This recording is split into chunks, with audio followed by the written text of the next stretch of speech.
اعوذ بالله من الشیطان الرجیم.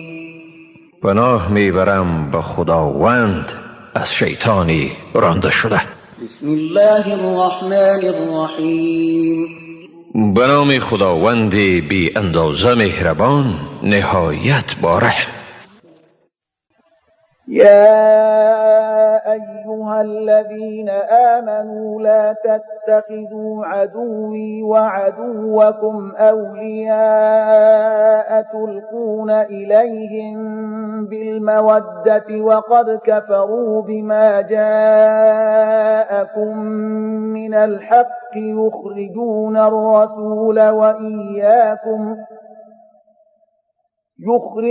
الرسول وإياكم أن تؤمنوا بالله ربكم إن كنتم خرجتم جهادا في سبيلي وابتغاء مرضاتي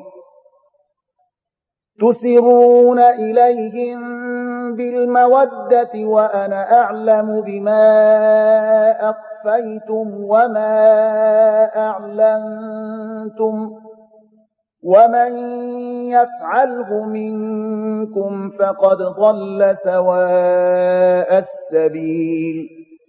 ای مؤمنان، اگر برای جهاد در راه من و به دست آوردن خوشنودی من بیرون شدید، پس دشمنان من و دشمنان خود را دوست و حامی نگیرید، به این که به ایشان پیام دوستی بفرستید، در حالی که ایشان از آنچه از دین حق به شما آمده است منکرند و پیامبر و شما را به سبب آنکه به خداوند پروردگار خیش ایمان آوردید از خانه و کاشانه شما بیرون کردند. در خفا به ایشان پیام دوستی میفرستید، در حالی که من به آنچه پنهان می‌دارید و به آنچه آشکار می‌کنید داناترم و هر کی از شما این کار را بکند واقعا راه راست را گم کرده است. إن يثقفوكم يكونوا لكم أعداء ويبسطوا إليكم أيديهم وألسنتهم بالسوء وودوا لو تكفرون. اگر بر شما تسلط بیابند با شما دشمن خواهند بود و دستها و زبانهایشان را به شما به بدی دراز می کنند و آرزو دارند تا شما نیز کافر شوید.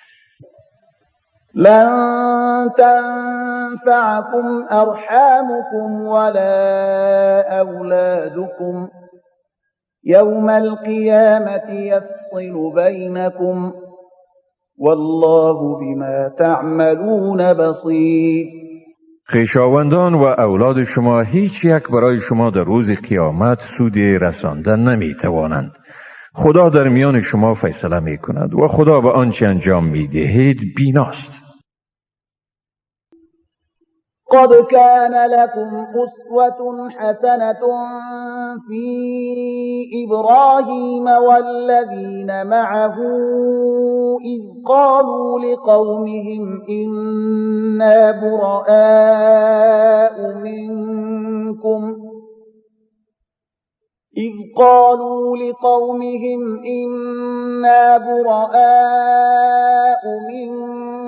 ومما تعبدون من دون الله كفرنا بكم وبدا بيننا وبينكم العداوة والبغضاء أبدا حتى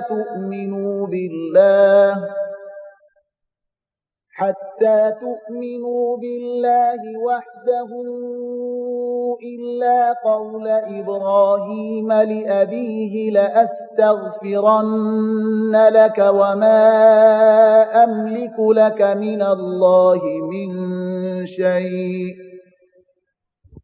ربنا عليك توكلنا وإليك أنبنا وإليك المصير. بیگمان در روش ابراهیم و همراهان او برای شما نمونه نیکویی است. آنگاه که به قوم خود گفتند براستی ما شما و از هر آنچه بغیر از خداوند می پرستید بیزاریم ما منکر شما شدیم و میان ما و شما خصومت و کینه همیشگی ایجاد شده است تا آنکه با خدای یکتا ایمان بیاورید. جز این گفته ابراهیم با پدرش که من حتما برای تو طلب آمرزش خواهم کرد و برای رساندن نفع به تو از جانب خدا هیچ اختیاری ندارم. پروردگارا، ما بر تو توکل کردیم و به تو رو آوردیم و به سوی توست بازگشت. ربنا لا تجعلنا فتنة للذين كفروا واغفر لنا ربنا إنك أنت العزيز الحكيم. پروردگارا، ما را وسیله آزمایش کافران مگردان. پروردگارا، ما را ببخشای، حقا که تو صاحب قدرت منعی و با حکمت هستی. لقد كان لكم فيهم أسوة حسنة لمن كان يرجو الله واليوم الآخر ومن يتول فإن الله هو الغني الحميد. بیگمان در ایشان یعنی در روش ابراهیم و همراهان او برای کسانی از شما که به خداوند و روز آخرت امیدوارند پیروی نیکویی است و هر که روی برتابد حقا که خداوند هم اوست بی نیاز و ستوده. عسى الله أن يجعل بينكم وبين الذين عاديتم منهم مودة والله قدير والله غفور رحیم. امید است خداوند میان شما و میان کسانی که با ایشان دشمنی می ورزیده دوستی ایجاد کند. آری خداوند تواناست و خداوند آمرزگار و مهربان است. لا ينهاكم الله عن الذين لم يقاتلوكم في الدين ولم يخرجوكم من دياركم أن تبروهم وتقسطوا إليهم إن الله يحب المقسطين. خداوند شما را از کسانی که با شما در امر دین مقاتله نکردند و شما را از سرزمین شما بیرون نکردند باز نداشته است از اینکه به ایشان نیکی کنید و در مورد داد و دهش به ایشان از عدالت کار بگیرید. خداوند واقعاً عدالت پیشگان را دوست می دارد.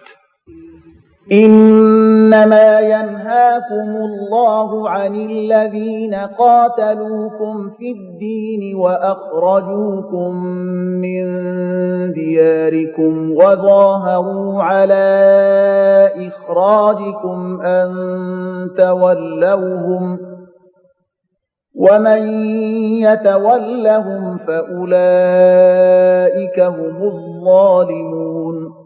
ولی خداوند شما را از دوست برگزیدن کسان جدا منع می کند که در مورد دین با شما جنگ کردند و شما را از خانه های شما بیرون راندند و همدیگر را در اخراج شما یاری نمودند و کسانی که با آنها دوستی کنند هم ایشانند ستمگاران.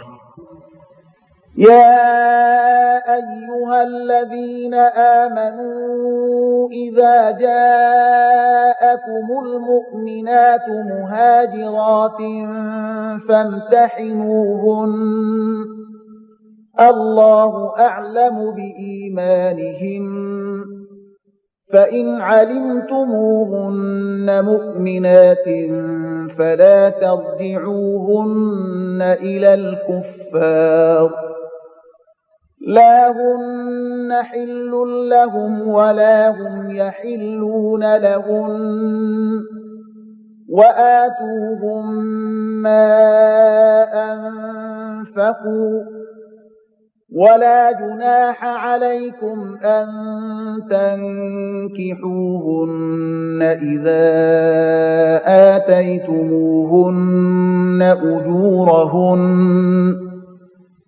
ولا تمسكوا بعصم الكوافر واسألوا ما أنفقتم وليسألوا ما أنفقوا ذلكم حكم الله يحكم بينكم والله علیم حکیم.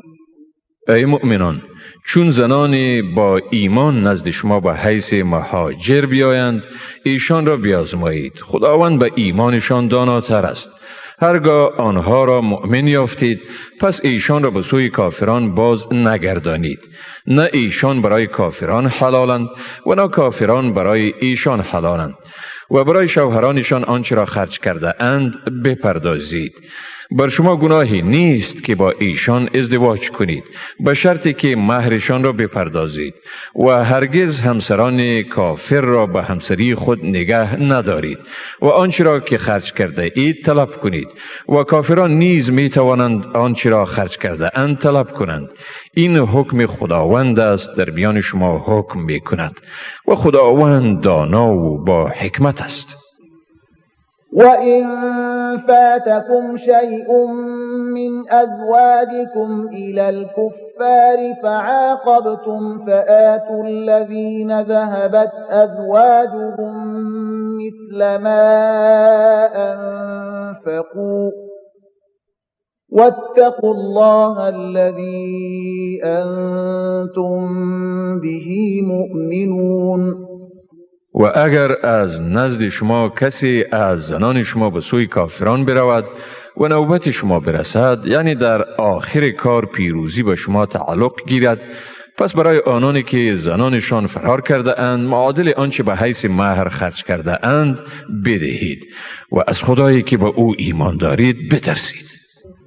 يا أيها النبي إذا جاءك المؤمنات يبايعنك على أن لا يشركن بالله شيئا ولا يسرقن ولا يزنين ولا يقتلن أولادهن ولا يأتين ببهتان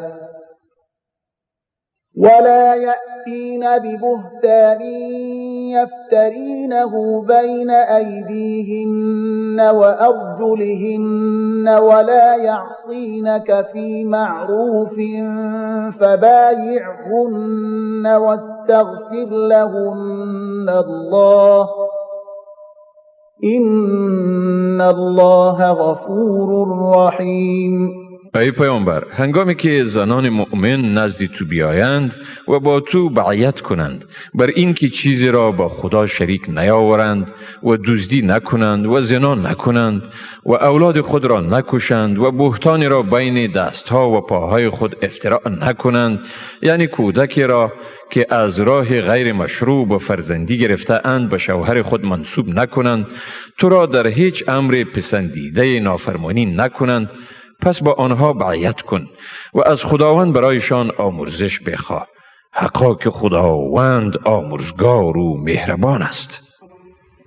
يا أيها الذين آمنوا لا تتولوا قوما غضب الله عليهم قد يئسوا من الآخرة كما يئس الكفار من أصحاب القبور. ای مؤمنان، با مردمی که خداوند ایشان را مورد غضب قرار داده است دوستی نکنید. بیگمان ایشان از آخرت ناامید شدند، همان طوری که کافران از اهل قبور ناامید شدند. صدق الله العظیم. خداوند راستگوی بزرگ است.